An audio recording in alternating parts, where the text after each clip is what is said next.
And so if you always have it in mind that you want to be an accelerant safely and ethically and in a way that's fair to everybody, not slash and burn, well, then you're able to take some of these skills and incorporate them into who you are to get things done. Large companies, small companies, doesn't matter. That's the kind of way that you're able to do that.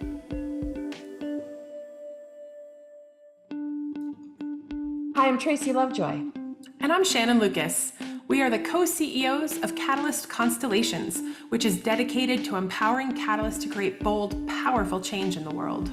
This is our podcast, Move Fast, Break Shit, Burn Out, where we speak with Catalyst executives about ways to successfully lead transformation in large organizations. Today, I'm thrilled to have David O'Malley. He's the SVP of Product and Strategy and Innovation at VNS Health, where he spearheads initiatives that transform healthcare through digital, agile, and innovative product strategies. As head of strategy, his team covers diverse functions, beginning with the creation of a sustainable corporate strategy, which I love, linked to the key line of business and operational metrics. His responsibilities also include leading strategic policy and new ventures and investment groups. He is responsible for the creation, launch, and commercialization of products in the areas of behavioral health, hospice, AI, and analytics. As a member of the senior leadership team, he's responsible for embracing and advancing a growth culture, ownership, and empathy. He seeks out and empowers diverse voices to tell their stories at leadership forums and coaching the next generation of healthcare leaders. Welcome, David. Thank you very much. Great to be here. All right, so I did a very small snippet of a very impressive career. So I would love to hear from you about your catalytic journey. Can you share a few career highlights that you're proud of that help us see your catalytic nature? Well, I think, so I really appreciate the intro there very much. I think if I'm to look back on my career, which has probably gone longer than I really would like to have had at this stage, I kind of divide that in two parts. The first half was really that strong technical background. I was a coder, I was a developer, very, very happy at that, proud propeller head. I worked through, started out in large companies that were knee-high in carpet and worked my way through a series of large, then small, then large companies until I got to a startup where we were rather successful in our digital journey. I was about halfway through that. I was there for a number of years, but halfway through that as a result of that success, you hear about these battlefield promotions. I had to put away the keyboard and then start to focusing on the business of technology. What does it mean to be a digital SaaS company? How do we grow? Start looking at what we were offering as a product and not just a service that could be scaled. And we went through some very heavy scaling there at the time. That's a really formative time because we went through the digital, the internet revolution. First of all, everything was done on browsers. We seem to take it for granted now. Then from the back end, we went through cloud. So, we were very early adopters of the cloud. You go through the social revolution, you go through the mobile revolution, and then we exited.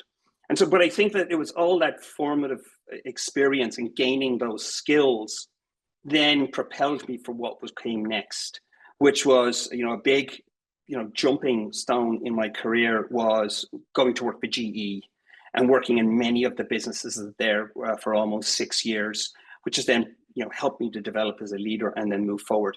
All of the challenges that came with that, of course, in moving from one to the other. But if, that's been more or less at a 500-foot level, the way that my career has progressed over the years. When we were setting up for this, you shared a really great story that really illustrated how your catalyst skills leveraged the things that you had done and the success you'd done in small startups and bring it into a behemoth like GE. Can you tell us a little bit more about that work? And we'll put a link to the video if we can as well. Yeah, absolutely. Well, the CEO at the time, I was famous, Jeff Immelt, for saying, I went to bed and I was an industrial company and I woke up and we were a software company. Now, obviously that was an evolution that happened, hopefully more than overnight, but there was a realization there that the company had to get more nimble. It had to get more digital, more customer centric. It had to start moving faster.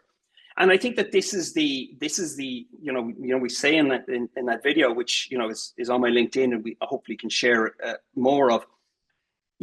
large companies want to move fast. They want to create things. They want to be nimble. They desire that. The corporate structures and some of the bureaucracy, and to be fair, in a company like GE, some of the regulation make that a little bit difficult. But for me, I was brought in to cut through that and break through those barriers, and was given the license to actually to be able to be successful at that. As difficult as it was, it was. I do think it was a great company in that it was full of people who were willing to try things in order, to get a place that would make their lives better and do well for the company. I'm guessing there's some more learnings there that we can come back to, but I also want to get a sense of like, what does it mean to be a catalyst for you, a catalyst executive? Or said another way, how has being a catalyst helped you in becoming an executive? A lot of I really take an awful lot of the core skills with me when I move forward. And so, like, a great example, as I was joining VNS Health, one of the first things, I was brought into a very sort of amorphous, it was a new role that was created, it was very amorphous. They wanted to diversify the revenue sources. They wanted to move faster. What does all that mean? And some of them are saying, well, that's why we hired you, So one of the first things I did is I gathered a group of executives and I ran a workout like I would normally do. It took less than an hour, and it was a vision setting for my organization. I had in mind what I wanted to do. And of course, I was the leader, so I got to exercise, the trump card anytime that I wanted to. But you could immediately tell, wow, that's great. This is a great way of doing things. And then later on, when there's, you often have this in any company, but you often have this in large companies as well, where you need to set your priorities because you need to sit down, you need to focus. And the more things you're working on, the less you're going to get done. I mean, that's just a work in progress, a whip, type of axiom. And so that was the same thing. There was some learning, there was some presenting, and then there was some workouts. And so everybody was tactile. And the great part about it was I wasn't sitting there telling anybody, this is my vision, this is my idea. Do you agree? Will you agree? Can I buy in? And the typical one then is you have to go around to everybody and get their buy-in and send emails. It takes months. It was their ideas. It was their priorities. You even had people, I really remember one of the executive leadership team, he said, I'm going to say this even though it's not in my best interests. That's how you've got it. And so being able to take, not forgetting those skills and being able to take that style of management in there, and you've got to evolve it definitely for where you are. But for me, that's what the catalyst is. I mean, a catalyst should be something that, that speeds up anything, a process, whether it's the growing process or the explosive process or something along those lines. It's something that accelerates. And so if you always have it in mind that you want to be an accelerant safely and ethically and in a way that's fair to everybody, not slash and burn, well, then you're able to take some of these skills and incorporate them into who you are to get things done. Large companies, small companies, it doesn't matter. That's the kind of way that you're able to do that. Amazing. I mean, that was an amazing definition, both of like what we embody and the framing and some of the things, the tools that we can even use when we go into new organizations. I just want to check with you. You were saying workouts, you do workouts. Like, is that a tool? I'm not familiar with that. Yeah, well, it's a tool. I think it's probably a term that I picked up along the way. Workshops, workouts. It's not meetings. It's interactive. It's hands-on. It's tactile. It raises the voice of everybody, and there's a few simple rules for what everyone should look like. But what problems you're trying to solve depends on how you frame it. But yes, when I say a workout, I do mean everybody in a room participating in trying to achieve something. I love it. I've never heard it used that way. And I just love the energy behind it. It's like, we're going to be leaning in and we're going to be sweating and it's going to be hard, but we're going to get this positive thing at the other end. Yeah. And I also just want to say, like, for our listeners, I mean, what you just said is like so classic. If we could go in as catalyst leaders and create that space and understand that people have to have their fingerprints on it. And also the part about focus, I think what you said was super interesting too. We can't do all the things. We have to prioritize, et cetera. Yeah. I'm wondering if you can share some of the challenges as you've been a Catalyst executive, and again, particularly probably in the large organizations, because as you said earlier, it's like in the smaller organizations, you can just sort of be a little bit more directive. Yeah, I've often used Newton's laws of motion, to kind of talk about the way you transform, the way you move forward. Again, like I said, proud propeller head. And I think the first one is Newton's first law, which is inertia. Things that stay in a state want to stay that way, and things that are moving want to move that way. And I often say, like, where I have usually been placed in my career is at the first roll of the rock. And so, again, that's what a catalyst should be doing. You should be catalyzing the movement or the change, right? Well, you got to roll the rock that first time. Could be a big rock, it could be a small. It's usually a big rock. I'm usually not called in for the small things, the easy stuff. I wish it was, but usually, it's getting that rock rolling. Like even in my prior team, it was actually a part of the strategy. Who are we? What do we do? We roll big rocks. That's what that is. And so, that is a challenge. That is also the payoff, by the way, when you get there. But that is the challenge. How do you roll that first? How do you get that first roll of the rock? And there's certain things that you have to be able to do on that. I mean, we can get into that. I mean, you have to build trust. You have to know that there's a burning platform that people want to jump off of. You have to have good leadership who are willing to go there with you and willing to say, just try it, just do it. It helps if you have people who are also who accept that there's a level of inertia and they want to be able to change that, and they want to help themselves to move out of the inertia. So those are all things that need to be there. But then at the end of the day, you have to turn up, or you or your team or whoever it is, you have to turn up and you have to provide that spark that allows the rock to roll. Yes. And so I want to ask, because you said something that's super important, which is like the strong leadership, because, people are going to be afraid of the rock falling on them or whatever, and they need to know that leadership sort of has their back. Yeah. I'm wondering if you have any tips to understand, because if you went to most leaders today and said, does your organization need to change? Of course, they would say yes. But then at some point for Catalyst, we start to encounter more and more resistance, and we start to find out how comfortable the leadership was actually with change. I'm wondering if you have any insights into how to assess the actual appetite for change in the organization, like how big a rock, I guess, maybe for. Sure. I mean, so look, that, by the way, is just human nature. Everybody wants change. No one wants to be changed. And that's fair. I get that. I understand that can be scary, and there's a lot of questions that need to be asked.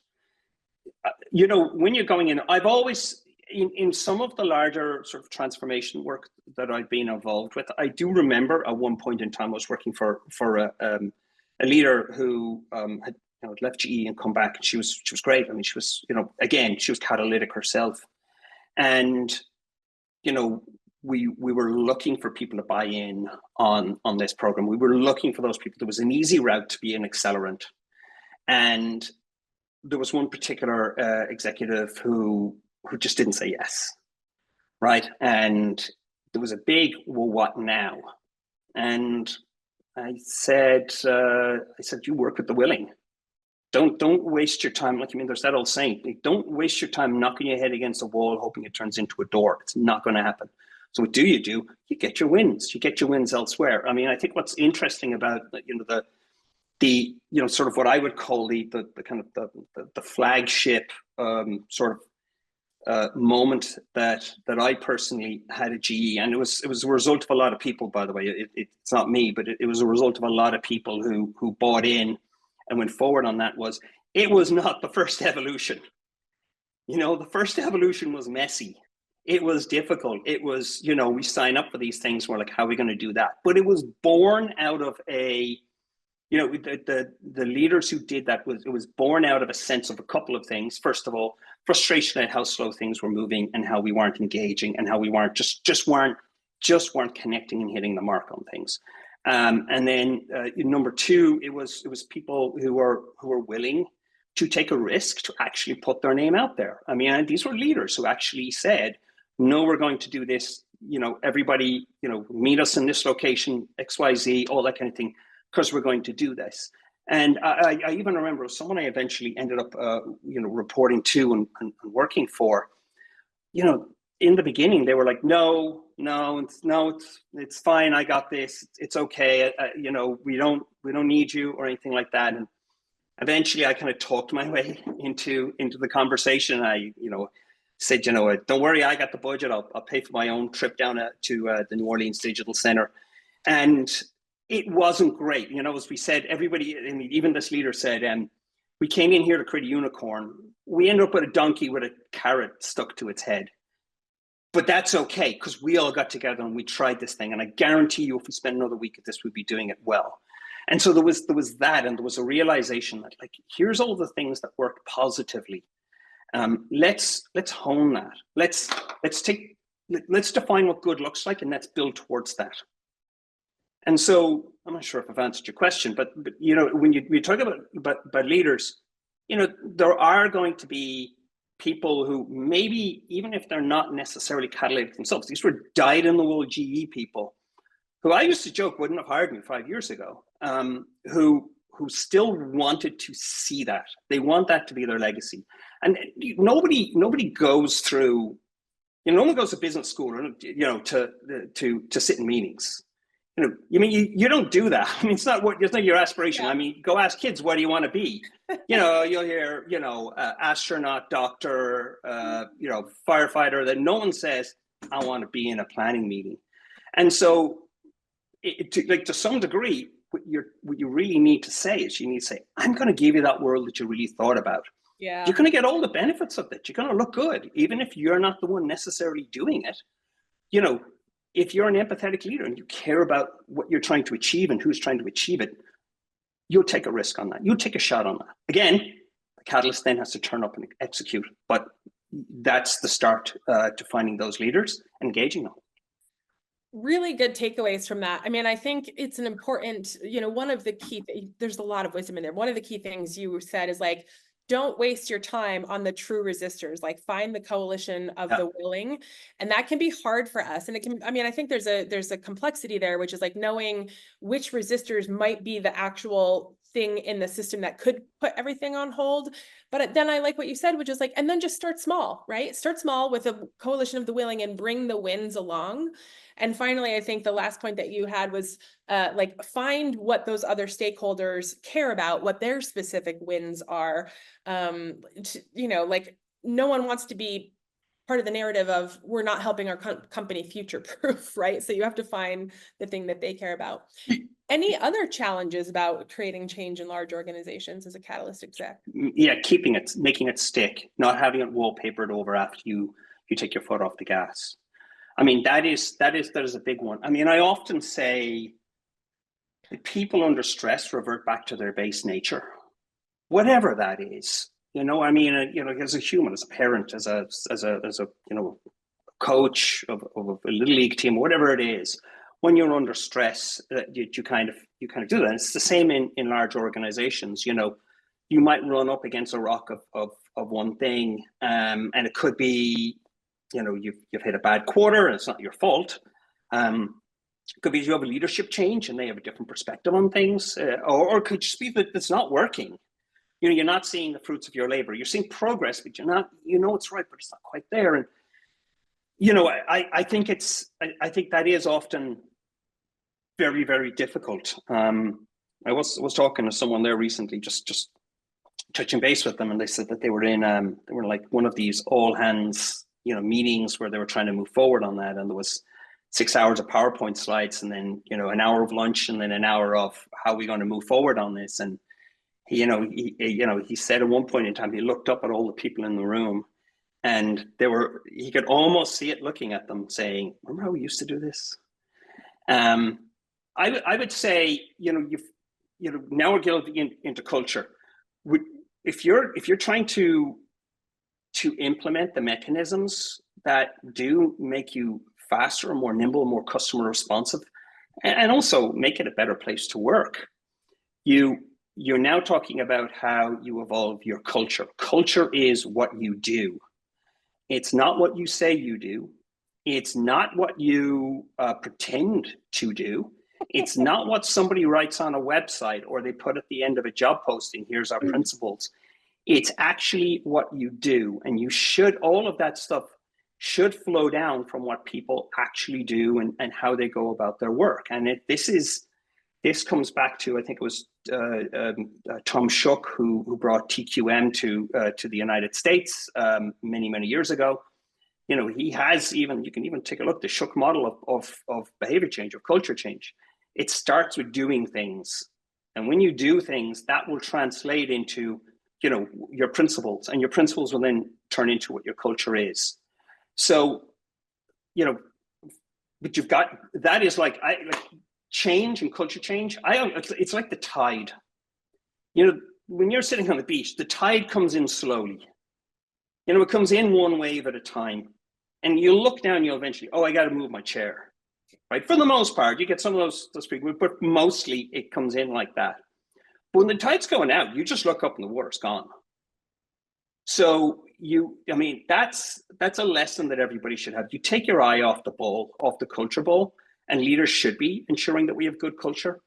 Then it's going to be gone. It's going to be back to the thing that you started with, or maybe it's not. Maybe it's going to be some other culture that you haven't deliberately practiced, and you're left stuck with that because your culture is what you do.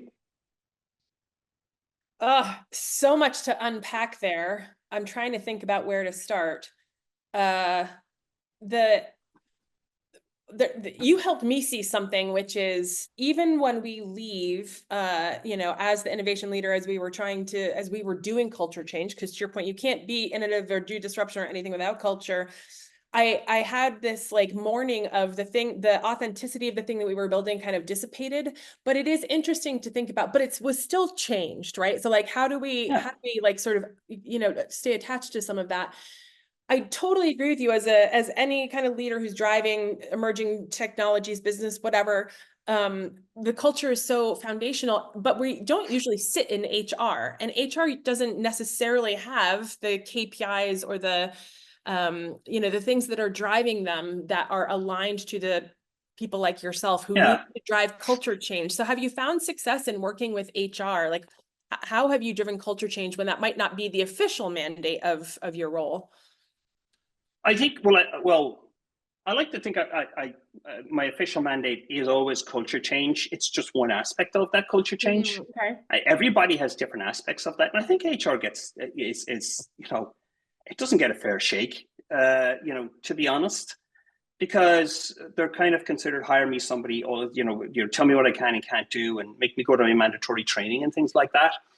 But, you know, and there's a lot of pressures that's put on those folks. But without a doubt, I mean, I think even if we start talking about you know, training at different levels, and so like, yeah, I've come across HR departments that have done nothing. I've come across HR departments that have done things that are solitary, and then I've come across ones that actually have a vision for how they want to be able to improve the operations of a company through the resources that are most important. Remember, the business of business is people. So, you know, affecting the actual people. And that could be, like, I mean, mandatory training for everyone who becomes a manager. And you'd be surprised at how many people are given managerial roles. And they just keep on doing their old job, you know? That's not what you're supposed to do. And they're never trained to go forward. I mean, look, I'm not the only one who says this, by the way. A book that really affected me, and it's something I've tried to really bring into my work, is something called Extreme Ownership. And this was written by some Navy SEALs, and they actually they looked at it and they said, why do some teams come out of here and do really well and some teams don't? And they actually came down. They said, we don't give specific training to the people who are supposed to lead them. So we're just going to take the leaders and we're actually going to give them leadership training, which is an interesting concept, because you kind of think of, well, we've given you the role because you're a good leader. And so we want you to lead, or maybe you've been here a little longer, maybe you have more experience, or maybe you're very good at the tactile and the operational stuff. But that's different from leadership, right? That's different from you. I said years ago, I stopped being a developer, and now I had to start leading a product forward, a company forward on their product journey. And it's a whole different set of skills. And it's really like, do you think I was tempted to go down to the engineers and say, you're architecting it wrong? Yes, I was. Was I probably still the best architect on the team? Well, I I didn't get, I didn't take the next role because I was the worst one. Although, because maybe that happens, but you can't do that. And I was very fortunate. I had a very good people leader at the time who coached me very well through that process. So getting back to your thing, I mean, I think everybody has the ability to change at a certain level. But I do think, I do think making sure there should be a people strategy, whether you're a leader, whether you're the chief people officer, or whether you're the CEO, there should be a people strategy. You should know what that is. And it should be, like all strategies, deliberate, not accidental, deliberate. Yeah. It's so fascinating, the number of companies that we work with when we go in and do Catalyst programs. We do a kind of a cultural assessment to make sure that we're fit for purpose.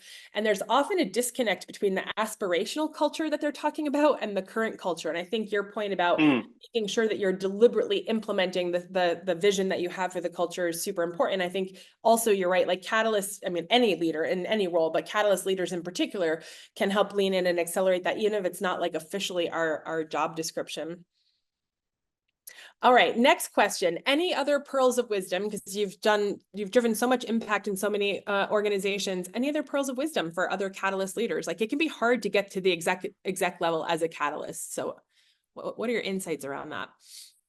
Yeah, it absolutely can. I mean, I think you have to look for your opportunities to find the right people who are trying to do the right things, even if they don't know exactly what that looks like.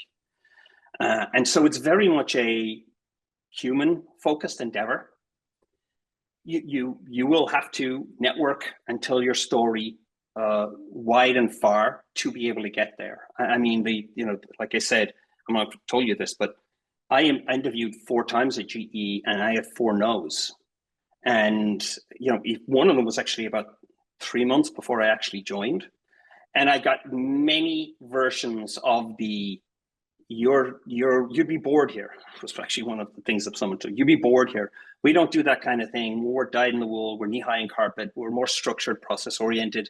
Which, by the way, it's not to say if you're a Catalyst, you're not process oriented. It's not that you're not systems oriented. You are. You absolutely 100% are. You should know yourself. You should know what your systems are, and you should know how they work in particular situations. But it was networking that eventually got me past that hump and got me in there. Now, I'm on record as saying I nearly ran away, within 3 months, moving from a tiny company to something that's a behemoth. But it was a steep learning curve. But I think if you're a Catalyst, I mean, so a combination of those things. So first of all, it's finding the right opportunity for you, right? It's truly finding a place where you have executives who are saying, people at the highest level saying, look, we have to change.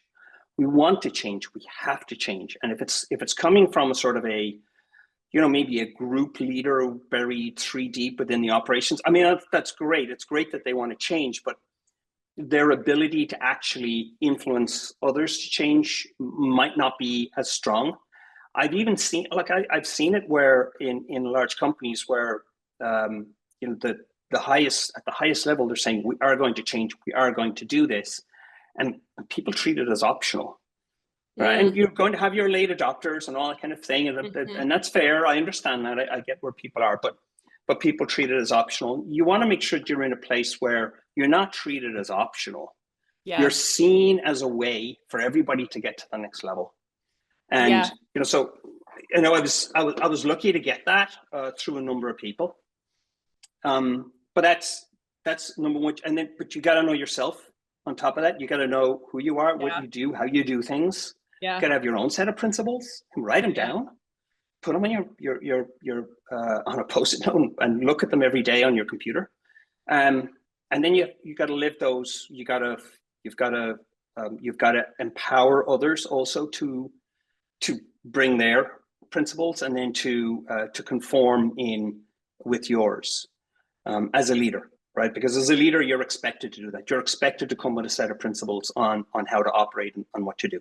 So I think that's what you can do, no matter where you're working yourself, if you want to take a catalytic approach to the next level. Also, just such good advice. So I want to go back to the networking, and you said tell your story, and you're an amazing storyteller, and it's such an important thing. It often feels I'm Irish. It often feels bad for catalysts. Like, I think a lot of like other high potential programs where people are, yes, they crush their KPIs, but they spend a lot of time managing up, which is how they have the visibility, et cetera. And as catalysts, we're often working in the seams across things that don't have a business leader yet and don't have defined KPIs. And also, we're usually just so in service of realizing the vision or the change that it feels like bad to us to network and tell our story. I'm wondering, like, do you have advice for how to navigate that? Because let's be clear, no one else is going to tell our story. And if we want the space to lead change, we need the sponsorship. Yeah, I think what you said, I remember talking to someone once, and they said, I need someone who isn't afraid to walk into the white space. And their example of that was, how did the people who first started to chart Everest in K2, how did they were actually trying to map it, and they didn't know where they were going. How did they A, have the bravery to do it, and B, and there's books written about this as well, so I won't try and recite what the answer was on that, but you have to be very comfortable in that, and that's not easy. It is rather difficult, but I think you're going to have to operate in a way that the KPI is we got something started, and we were able to give that to somebody else then to operate. You learn how to tell stories, number one, because it's going to help you actually make the change. People feel much more comfortable when they're hearing stories about why am I in a room? You sit down a PowerPoint versus why am I in a room? Let me tell you a story, right? I just want to tell you something and tell something that everybody understands. So I was coaching one of my VPs for new ventures and investments, and we sat down and we realized that everybody we're going to ask them to do things that wasn't on the roadmap and all that kind of thing. And so what's the story on helping this new company that we invested in, be the anchor client for us, right? Nobody planned this a year ago. It's rapid, and we have to do this. So, we sat down and we said, well, think about, what does everyone have in common? Everyone in that room at one point in time was a college graduate. And you think about where you were when you came out. You came out with all this energy. You came out you think about you were going to change the world. You had this new education, you had this new way of doing things, and you get out there in the world and you realize, you don't really know anything. You don't have the experience. Nobody takes you very seriously as well when you're at that age, or certainly not change the world status level serious.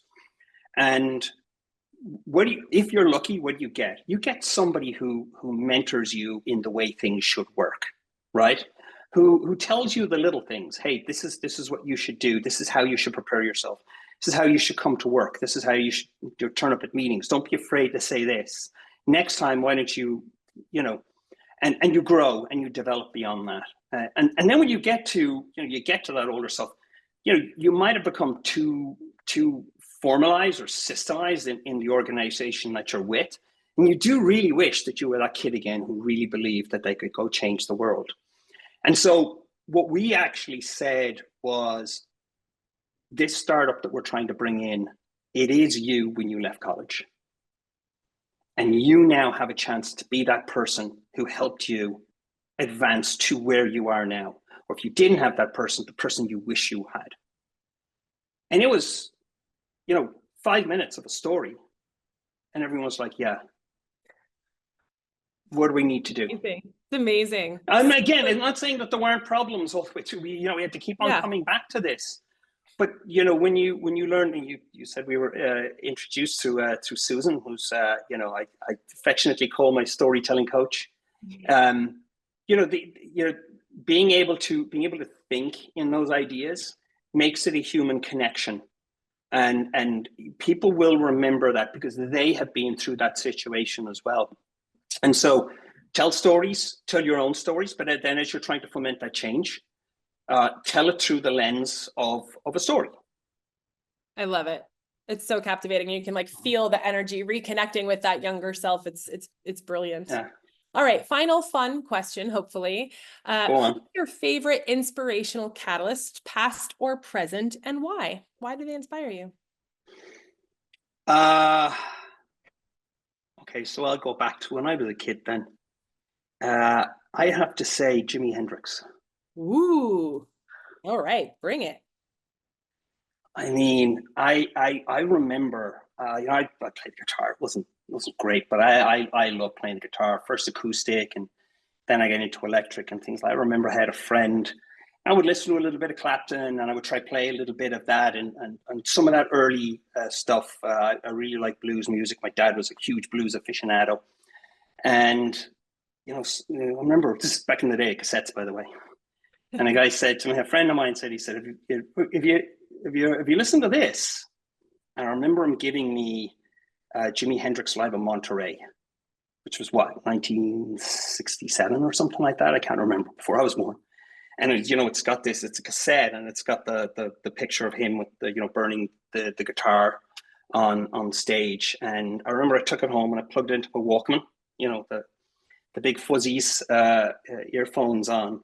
And I even remember like it was Ireland, it was October, it was cold, and there was a Christmas in the air. And I pressed play. I still get chills thinking about it. I pressed play, and there's a bit of an intro, and then on comes the Killing Floor. Listen to that intro. Just listen to that and pretend that you're a kid who wants to play the guitar, electric guitar, for the rest of your life. And how it's just like my eyes were bulging in my head. I was thinking, what am I listening to? What am I listening to? What is this? This is something different. It's another dimension of sound that I haven't heard before. And it wasn't the quality of the sound. It was a live recording. It was the way it was played. And I often kind of think about what it was like back then. I met one person who saw Hendrix play at a club in London, and he couldn't even talk about what the experience was like because he didn't even know he was going to see Hendrix. And so, yeah, I think I listened to one of your podcasts and somebody said their catalyst was Simone Biles, right? And here's the way I look at it. I think the absolute best are the ones they changed the game for. They changed the system for, right? So with Simone Biles, they had to change the scoring system. They couldn't score it anymore. Nobody's done that before. I mean, they haven't made basketball. They haven't made the court wider, smaller to accommodate for somebody who's really good. In music, Hendrix got such sounds out of his equipment that wasn't natural. They actually had to go and make amplifiers that would recreate the Hendrix sound that he was naturally able to bring through just with his command of the instrument and his command of the stage and the system and everything that was around him.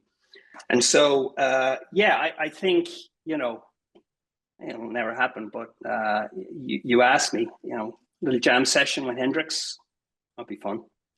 Amazing. And thank you for the amazing storytelling. I wrote it down. I don't know that one. I mean, obviously I know Hendrix, but I'm going to go listen to that this evening. So thank you for that. Wonderful. David, it's been an absolute pleasure. Thank you so much for sharing all your wisdom with our audience.